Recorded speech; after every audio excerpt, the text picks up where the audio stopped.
Hai, teman-teman pernah merasa nggak? Banyak hal yang kita pakai hari ini, kalkulator, kamera, bahkan peta, ternyata berakar dari ilmuwan-ilmuwan Muslim ratusan tahun lalu loh. Di masa yang disebut zaman keemasan Islam, ide dan penemuan mereka benar-benar mengubah dunia. Yuk, dalam beberapa menit luangkan waktumu.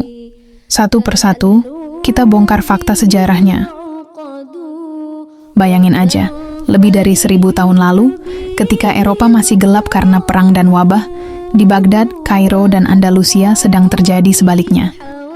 Para ilmuwan Muslim sedang menulis buku, membangun rumah sakit, dan menciptakan alat-alat yang bahkan belum bisa dibayangkan oleh dunia waktu itu. Dan semua ini berawal dari satu hal, keyakinan bahwa menuntut ilmu adalah ibadah. Pertama, metode Al-Jabar, Al-Khwarizmi. Nama Al-Khwarizmi mungkin terdengar asing, tapi kamu pasti sering dengar kata Al-Jabar kan? Nah, itu berasal dari bukunya, Al-Kitab Al-Mukhtasar fi Hisab Al-Jabr wal Muqabalah, ditulis sekitar tahun 820 Masehi. Dari sinilah muncul konsep persamaan, algoritma, dan dasar logika komputer yang kita pakai sekarang. Kedua, metode optik, Ibnu Al-Haytham atau Al-Hazan. Ibnu Al-Haytham adalah ilmuwan yang membalik cara kita memahami cahaya. Sebelumnya orang percaya mata kita yang memancarkan cahaya keluar. Tapi beliau membuktikan cahaya justru masuk ke mata.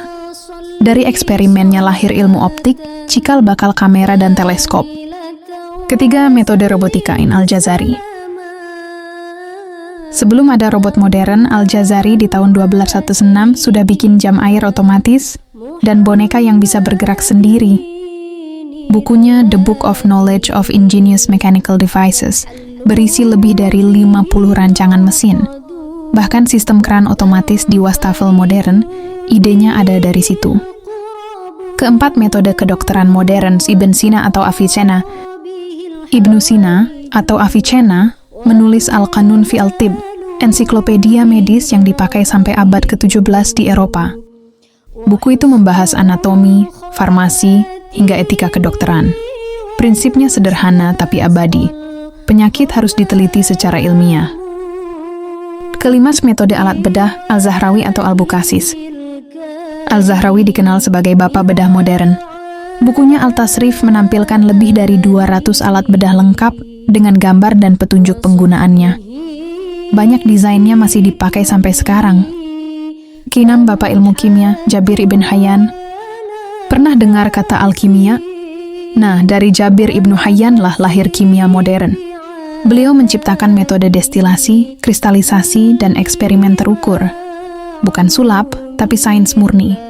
Ketujuh, rumah sakit modern, Al-Razi atau Razes. Al-Razi bukan hanya dokter, tapi juga direktur rumah sakit pertama di Baghdad.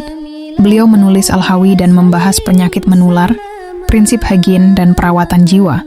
Konsep rumah sakit modern, mulai dari rawat inap sampai apotek, berasal dari sistem yang beliau bangun.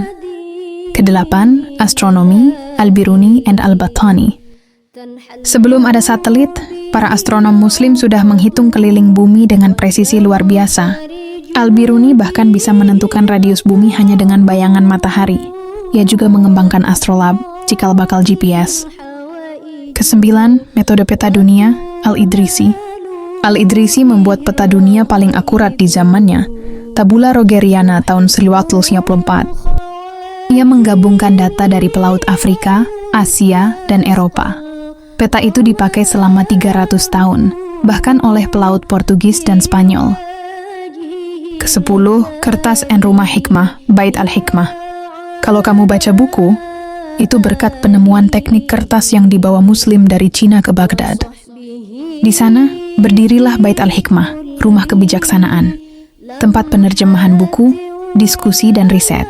Ilmu dari Yunani, Persia, India, semua diterjemahkan dan dikembangkan di situ.